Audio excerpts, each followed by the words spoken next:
मनीष कश्यप, ये तो आपको बताना चाहिए, चूँकि आपके भी जाति बिरादरी के कहने का मतलब कि पत्रकार में है, किसी पत्रकार किसी से कुछ भी पूछ सकते हैं। उनकी स्वतंत्रता की हनन नहीं होनी चाहिए। उनके साथ उनकी स्वतंत्रता की हनन हो रही है, उनकी स्वतंत्रता के साथ हनन हो रही है। आप हमसे कुछ भी पूछ सकते हैं, कुछ भी किसी के साथ दिखा सकते हैं। जनता की बात है, जन की बातों को कितना समझती जनता के साथ आपको निकालना है। सरकार के विरुद्ध कितनी कमी है, वो सारे बातों को आपको निकालना चाहिए। कमियां सरकार के नहीं निकाल पाते। निकालने पर तो यही होता है, जेल जाइए। हो रही है क्या है? निकालने पर तो जेल जाइए। ठीक है, जेल में सह लूँगा। अंग्रेजों के परेड में अगर ये चीज़ सोचते तो भगत सिंह फांसी के फंदे पर नहीं लड़ते। राजगुरु सुखदेव और चंद्रशेखर आज़ाद शहीद नहीं, तो घर में आराम से बैठे रहते। लेकिन देश का कोई सपुत्र होगा जो मनीष कश्यप की तरह हल्ला करेगा, न्याय के विरुद्ध लड़ेगा, आवाज़ उठाएगा, भ्रष्टाचार के विरुद्ध आवाज़ उठाएगा।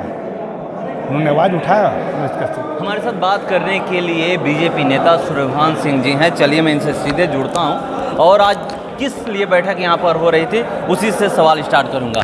IBN 7 भारत में स्वागत है। जयशंकर, पहले आपको बहुत बहुत धन्यवाद जो आप पूछ रहे हैं। आज की बैठक गैर स्नातक चुनाव विगत आने वाले 31 तारीख होने वाली है और शिक्षक का चुनाव है। तो गैर स्नातक से हमारे भारतीय जनता पार्टी के प्रत्याशी आदरणीय अवधेश नारायण सिंह जी हैं और जीवन कुमार जी शिक्षक के, उसी विषय पर बैठक थी कि हम लोग ज़्यादा से ज़्यादा वोट करवाएं और भारतीय जनता पार्टी के खाते में दोनों सीट मिले। मैं भोजपुर, गया सहित 8 जिला से आग्रह करूँगा कि पूर्व परिचित आपके आदरणीय अवधेश नारायण जी को वोट करें आप, और शिक्षक में जीवन कुमार जी को वोट करें और भारतीय जनता पार्टी के प्रत्याशी को जिताएं। आप वोट करने की बात कर रहे हैं, मैंने उनसे अभी बात किया तो कह रहे हैं कि मैं सिर्फ यही कह रहा हूं कि मुझे आपको लग रहा है कि मैंने काम किया है तो आप मुझे वोट करिए, नहीं तो लग रहा है कि मेरे से कोई बेहतर काम किया उसको वोट करिए। आप लोग जीत का दावा कर रहे हैं, क्या इस बात से मुकाबला है? मुकाबला तो इसमें कहीं नहीं। जीतने के लिए जीवन कुमार जी नए प्रत्याशी पे है, पहली बार भारतीय जनता पार्टी लड़ रही है। अवधेश बाबू, अवधेश नारायण सिंह पहले से लड़ते आए हैं और वो पहले से ही लोगों के बीच अपना संबंध बना चुके हैं, घूमते रहते हैं, आए दिन 365 दिन कहीं ना कहीं कार्यक्रम में रहते हैं। इसलिए उनके वोट के लिए, क्योंकि स्नातक में बहुत समझाने की बात नहीं पड़ती, पढ़े लिखे और शिक्षित लोग हैं, सब वोट करने आ रहे हैं। एक सवाल है यहाँ पे, हम लोग आरा में मौजूद हैं और आरा में वीर कुंवर सिंह यूनिवर्सिटी है। इसका सेशन हरदम लेट ही रहता है। अभी 2021 से 24 का सेशन की हम लोग बात करें तो वो भी अभी भी लेट है। फर्स्ट ईयर का एग्ज़ाम अभी हो रहा है, 15 फरवरी से स्टार्ट हुआ है। देखिए, बिहार तो आगे ही था, अभी तो आपका 12th का एग्ज़ाम का सब निकल गया, रिजल्ट तक निकल गई है। कुंवर सिंह यूनिवर्सिटी की बात है तो यूनिवर्सिटी का VC से पूछेंगे, वो सही बताएंगे क्या होगा। लेट क्यों होता है? ये तो VC ही बताएंगे लेट क्यों हो रहा है। तो आप लोग आवाज़ क्यों नहीं बिहार उठाते? सरकार बताएगी लेट क्यों कर रहे हैं। जिसके अधीनस्थ में है बिहार सरकार के शिक्षा मंत्री बताएंगे कि लेट क्यों किया। वो तो उनसे बात करने पर कहते हैं कि वो राज्यपाल बताएंगे, राज्यपाल के अंदर आता है सारा यूनिवर्सिटी। शिक्षा मंत्री क्या करेंगे? राज्यपाल तो पूरे बिहार के राज्यपाल है, शिक्षा मंत्री क्या कर रहे हैं? कल रिजल्ट निकालते वक्त 12th की उन्होंने आपका प्रेस कॉन्फ्रेंस किया, तो कुंवर सिंह के विषय में भी पूछना चाहिए आप लोगों को और बताना चाहिए उनको क्यों लेट कर रही है। ठीक है, क्या लगता है कि ये जीतेंगे तो सुधार हो जाएगा? नहीं, पहले से जीतो, इनके कार्यकाल में इनके क्षेत्र में नहीं पड़ता। वो स्नातक जो पढ़े लिखे बच्चे, उनका ये चुनाव है, ये MLC कहलाते, विधान पार्षद कहलाते हैं। वहाँ बैठ के शिक्षा हो या देश का और कुछ विकास कार्यों में करते रहते हैं। आवाज़ तो उठा सकते हैं ना? बिल्कुल उठा सकते, आवाज़ तो हम उठा सकते हैं, आप उठा सकते हैं, बिहार के आम पब्लिक उठा सकते हैं, स्टूडेंट उठा सकते हैं, छात्र यहाँ हमारे विद्यार्थी परिषद के छात्र हमेशा आवाज़ें उठाते रहते हैं। क्यों लेट हो रही है? जवाब तो बिहार सरकार को दे दी है। अभी एक बिहार में एक चर्चा है मनीष कश्यप का, क्या मनीष कश्यप के साथ राजनीति हुआ है?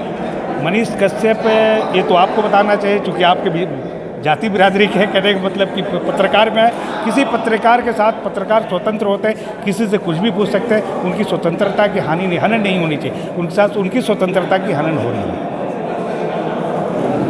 उनकी स्वतंत्रता के साथ हनन हो रही है। आप हमसे कुछ भी पूछ सकते हैं, कुछ भी किसी के साथ दिखा सकते हैं। जनता की बात है, जनता आपसे डायरेक्ट जुड़ेगी और आपकी बातों को कितना समझती जनता के साथ आपको निकालना है। सरकार के विरुद्ध कितनी कमी है, वो सारे बातों को आपको निकालना चाहिए, लेकिन आप लोग निकालते नहीं। कमियां सरकार के नहीं निकाल पाते। निकालने पर तो यही होता है, जेल जाइए। हो रही है क्या है? निकालने पर तो जेल जाइए। जेल जाइए तो स्वतंत्र है ना। ठीक है, जेल में सह लूँगा। अंग्रेजों के परेड में अगर ये चीज़ सोचते तो भगत सिंह फांसी के फंदे पर नहीं लड़ते। राजगुरु सुखदेव और चंद्रशेखर आज़ाद शहीद नहीं होते। अगर ये सोचते तो घर में आराम से बैठे रहते।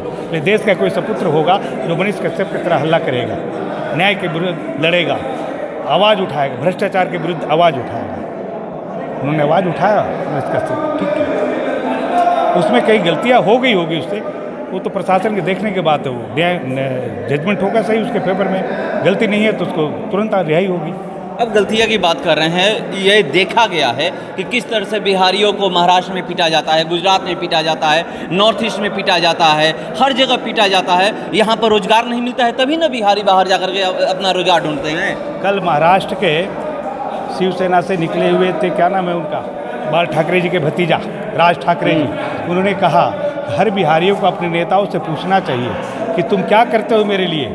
ये तो नेता बताएंगे जो 15 साल और 17 साल से राज करते हुए आएंगे, इनको बताना चाहिए। माननीय मुख्यमंत्री नीतीश कुमार जी को बताना चाहिए, माननीय पूर्व मुख्यमंत्री लालू जी को बताना चाहिए, लालू प्रसाद जी को बताना चाहिए कि मैंने बिहार के लिए क्या किया, कि मेरे बिहार के युवा हो या बड़े लोग जो भी जाते हैं महाराष्ट्र, गुजरात, दूसरे देशों पर हम डिपेंड करते हैं। तौनिया तो होती है बिहार में, चूँकि तमिलनाडु का मामला आया या कहीं का मामला है, लोग कहते हैं कि बिहारियों में कैपेबल है, क्वालिटी है, कार्य करने की क्षमता है, इसलिए लोकल लोग जलते रहते हैं, बिहारियों की बदनामी करते हैं। हालांकि तमिलनाडु की घटना सत्य नहीं था, ऐसा प्रतीत होता है, इसलिए थोड़ा सा मनीष कश्यप के ऊपर आँच आई होगी, अन्यथा नहीं, उनके ऊपर कोई आँच नहीं आना चाहिए। मैं मनीष कश्यप का साथ देना चाहूँगा। तो सिर्फ मनीष कश्यप पे क्यों? बहुत सारे अखबार वाले भी तो पहले ही निकाल चुके थे, उन पे क्यों नहीं कार्रवाई हुई? तो ये तो जाके उनसे पूछे, कार्रवाई करने वाले लोगों से पूछना चाहिए। गलत जगह पूछ रहे हैं आप, आपकी क्वेश्चन करने की तरीका गलत है। गलत नहीं, देखिए आप लोग विपक्ष का काम क्या होता है, अभी आप लोग विपक्ष में हैं, विपक्ष का काम क्या होता है ये बता दें। मैंने विपक्ष में यही कहा कि तो कृषि मंत्री को बताना चाहिए कि कौन सी यूनिवर्सिटी की एग्ज़ाम क्यों लेट होती है, मनीष कश्यप क्यों जेल गया। पत्रकार हमेशा स्वतंत्र रहता है, किसी के प्रति में कोई गलत न कहे, सही बात की उजागर करे, भ्रष्टाचार के विरुद्ध में बोले, विकास नहीं होती वहाँ उस बात को बोले। जैसा आपने कुंवर सिंह यूनिवर्सिटी के बात से पूछा, ये आपके राइट बनता है, उस बातों को पूछते रहिए, किसी से एकदम कहीं भी आप चलते रहिए। बड़े बड़े पत्रकार बनिए आप, छोटे किसी का कुछ लघु बन के नहीं बनिए। सरकार के विरोध करेंगे, हमारे विरुद्ध हमारी गलतियों को निकालेंगे, तभी आप ऊंचे स्थान पर कह रहे हैं कि जो सच्चाई है उसी को दिखाइए, तभी जाकर सकता है। किसी का अगर पिछलगू बनेगा, पीछा चलिएगा तो हमारा बिहार नहीं सुधर। और ये कह रहे हैं कि हम लोग मनीष कश्यप के साथ हैं, हम मनीष कश्यप का सपोर्ट कर रहे हैं। बने रहिए हमारे साथ। नमस्कार।